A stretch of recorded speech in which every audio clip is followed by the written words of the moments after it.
Hello, our group did emptying and changing of a colostomy appliance. Our group was Skylar Douglas, Karen Geike, Nicole Hyatt, Beth Camuti, and Jennifer Ladwig. Our teaching project, the environment was a nursing home. The community were staff, residents, clergy, and family members. And the population was nurses, nurse managers, and CNAs. A colostomy is an opening in the abdominal wall that is surgically made. The end of the colon is brought through the opening to form a stoma. Where the stoma is depends on which part of the colon is used to make it.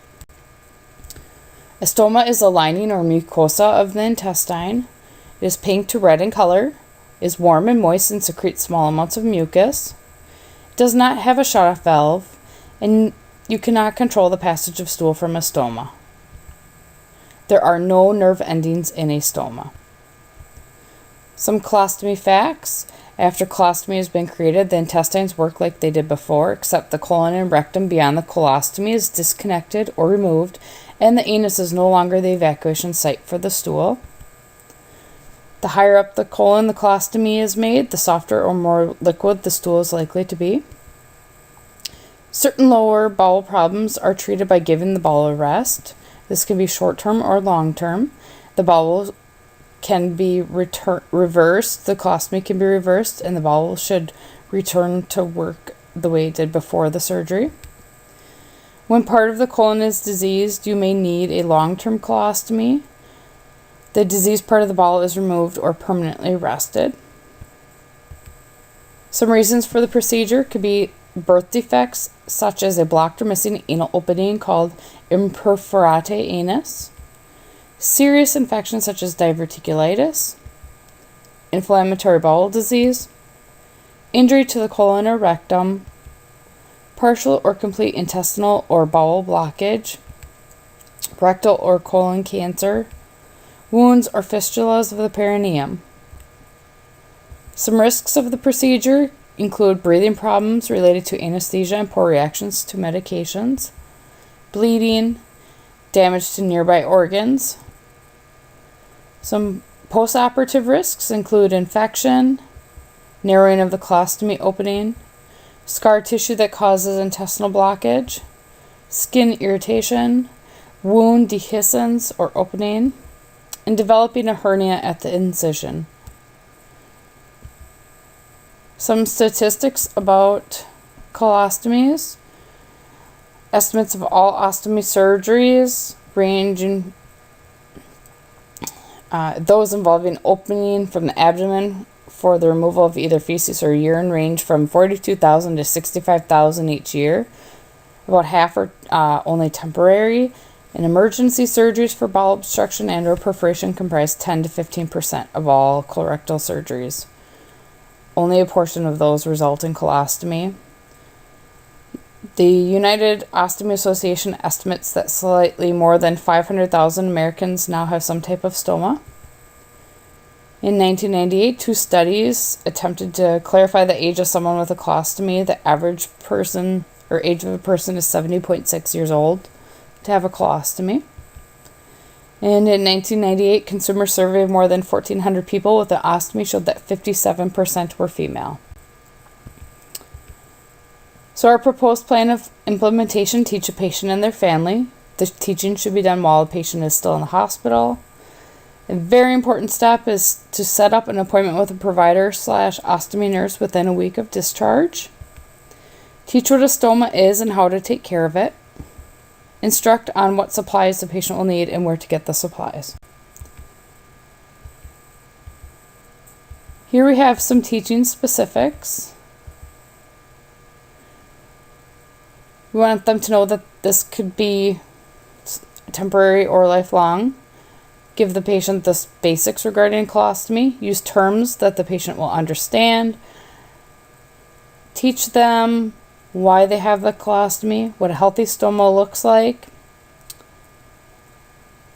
about the pouch and how to care for it and how it collects the fecal matter, to care for a stoma, and the basic hygiene with that. Teach them how they can bathe. Reassure them that the water will not go into the stoma, and to use Mild soap, unscented, with no added lotion or moisturizer.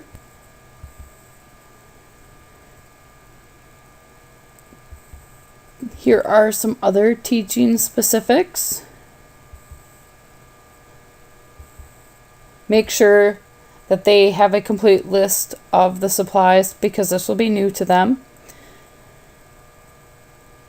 Teach them to empty the bag before it's halfway full to prevent overflowing and decrease chance of infection. Instruct the patient to open the clamp and empty into the toilet. Wipe off the bottom of the bag before reclamping. And there's no need to use a pouch every time. Review with the patient and family member how to change the bag before discharge. That they always want to use a barrier film around the stoma and to keep the area clean and dry. Stress the importance of reporting any stoma changes such as bleeding or oozing, as these can be signs of an infection. And then teach them about life adjusting to a stoma and the different things that we have included in our slideshow here. There are 7 support groups in the state of Minnesota and 7 in Iowa for colostomy. These are available online through this website, www.ostomy.org. Some local providers we have through Mayo Clinic Health System, Albert Lea and Austin would be the wound ostomy nurse. Setting up a patient with the wound ostomy nurse would be a great resource for a patient to help them learn to manage the colostomy and where to get their supplies. Some information about colostomy supplies. Here, you want to let them know that there are many places they can get them from: local pharmacy, mail order, or medical supply stores. They want to check with their insurance about coverage. The insurance may dictate where and what kind of supplies they can get.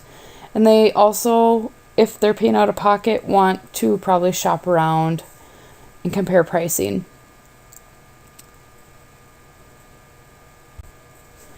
Here is a average list of the supply pricing.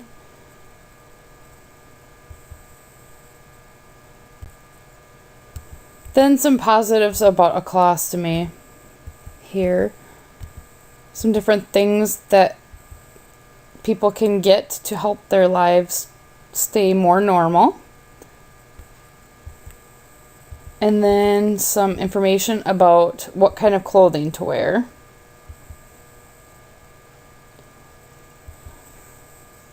They should be able to continue to wear the same clothing that they did before. You just might have to make some adjustments.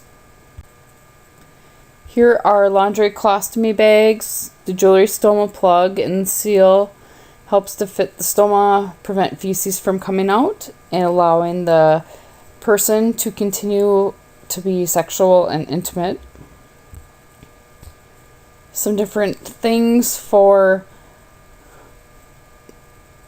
people to use with their colostomies. And then just make sure that you have all these supplies with when traveling, and make sure to keep them on you instead of in carry-on or checked luggage. And then make sure to educate the patient about assessing a healthy stoma and the skin around it, changing and emptying, when to notify their provider, dietary teaching, and have the patient provide self-care as well as self-esteem and control. Some diet basics here.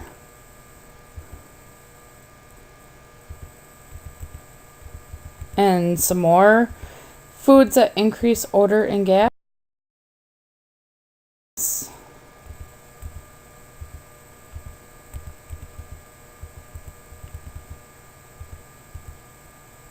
Foods that cause diarrhea.